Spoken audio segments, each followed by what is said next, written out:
What's up, Basketball Brain fans and members? Please like, subscribe, hit the notification bell. You'll be in the zone every time you step on the court.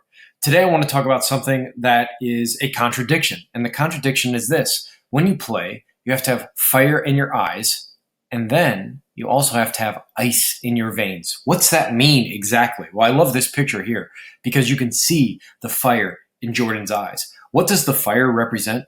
The fire represents a desire to win, a desire to compete, a desire to be in the froth of battle, to be in the competition, to not be somebody in the stands. The fire in the eyes also stems from the desire to put on a performance that showcases all the hard work you've put in.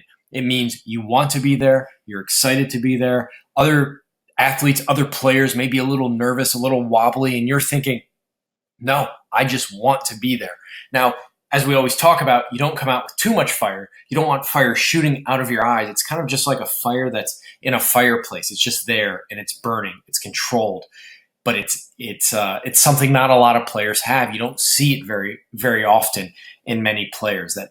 That passion for the game that's not out of control. I see a lot of guys. It's very easy to get amped up for a game. You feel nervousness. Guys don't know what to do with the nervousness. So they say, what the hell? I'm going to start screaming, jumping around, slapping my chest, come out crazy. Doesn't work very well for very many athletes. Instead, you want to take that fire, that big roaring, raging, bursting out of your eyes fire, get it in the fireplace. You can, and the way you breathe changes too. It's kind of like you're a dragon who's not breathing fire, but you got the fire in the belly.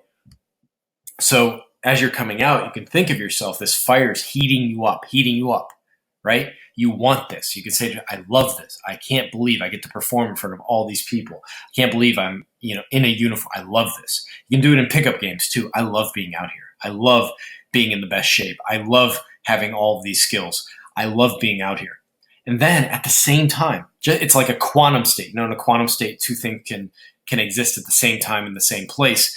You have ice in your veins. Now, what's that mean? It means that you're above the pressure. You're beyond as things get compressed down, right? As things get pressed into each other, as pressure mounts, heat increases, right? So a big game, scouts coming, fans, that's pressure. It's pushing in on you. Now, the fire likes that pressure. It heats you up. But there also has to be a force that kind of pushes back out, and that's the ice in the veins that says, no, it's just a game. This is fun. I like this. I like this because as much as basketball means to me, as much as the game means to me, it's still just a game. It's just here for entertainment. You're cool Mo D. You're ABC. You're always being cool. You go out there, you feel calm, collected. You have dexterity, you have coordination. We talk about it constantly on this channel that great athletes can put forth a lot of effort, and at the same time, they're detached from the outcome. It's a mystical state where you have an intention about what you wish to do, and at once you're detached from the outcome. So this fire, this ice, they coexist in great athletes. You can think about it like a thermometer or like setting the temperature in your house. I like it 65 degrees. Some people like it 72, 75. There's a range that is comfortable where you're warm and you're cool at the same time. And that's how you want to play the game. So many guys come out at 100 degrees. There are some athletes who can't get enough energy. They're like at 40, 30 degrees, somewhere around there. I'm talking Fahrenheit here, guys. So you want to make sure that you set the right temperature. A lot of guys come out at 100, try to start the game at 100. They fall out. They can't make a shot. They're wondering why every shot feels good, but it's hitting back rim. It's because they have too much energy coursing through their system. Again, some guys have too little. They have to bring their temperature up. Now, how do you get in that perfect zone? How do you set your temperature, your internal temperature? Because look, you could play in arenas that are the energy in the arena is at 120. But inside, you can be a cool, nice, air-conditioned unit at 65 to 75 degrees right in there. And the way you do that, go to basketballbrain.com and learn how to calm your breath. Learn how to relax and calm your muscles and calm your breath and calm your mind. We teach you also to do we call it the zone mantra. And when you repeat something over and over again, your sense of self starts to disappear. Now, ask yourself this: if I had no I, would I feel any pressure? No, because when your I disappears, when you go unconscious, when you're in the zone, only the I can feel pressure. So if the I starts to diminish, your ego starts to diminish, it starts to melt away.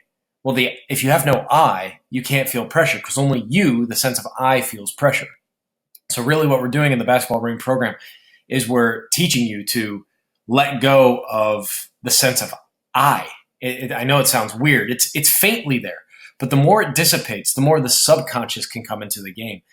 I've read somewhere that every time you do a rep, and this feeds into having fire in the eyes and ice in the veins. The reason you have confidence, because fire in the eyes, ice in the veins is an aspect of confidence for sure, is every time you take a shot.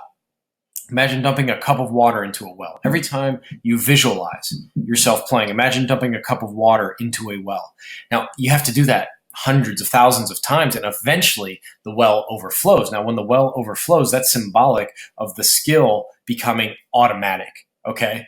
And you can do it in your sleep, so to speak. You just go out there and what your body knows what to do. You go to practice and you're shooting 80-90% from J, from free throw. Free throws are probably 95%. Threes are 80 to 90%.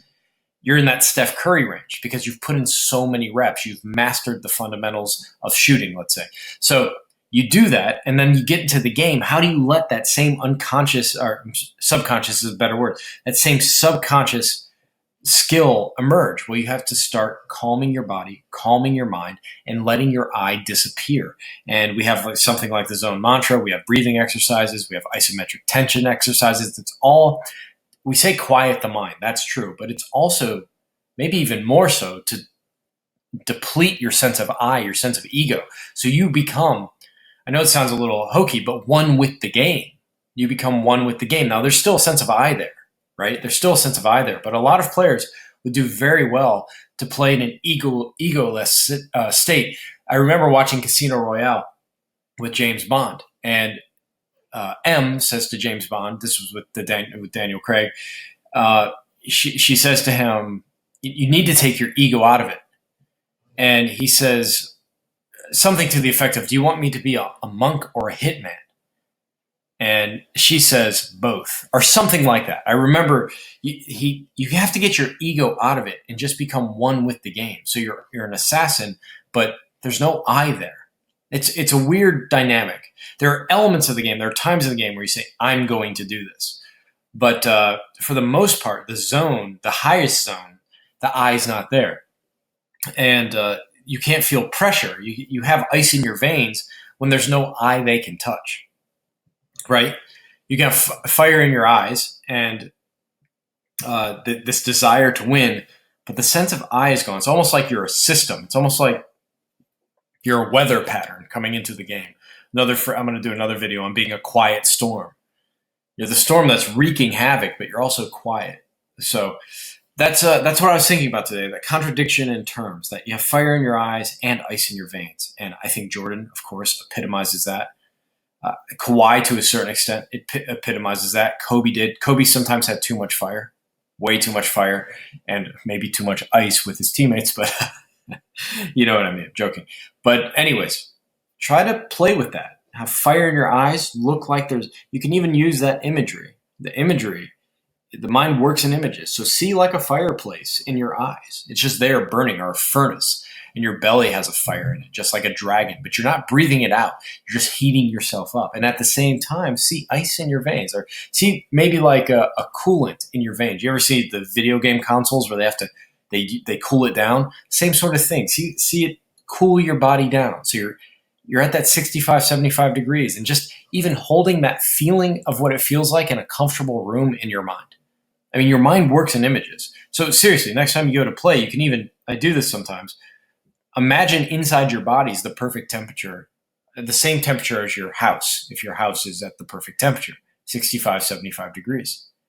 Doesn't matter what's going on. Everybody else can be way amped up or maybe lethargic. You're just cool mode, always being cool. I say that, ABC, always being cool. And at the same time, desirous of a great outcome. Okay, guys, please like, subscribe, hit the notification bell. Talk to you soon. Peace.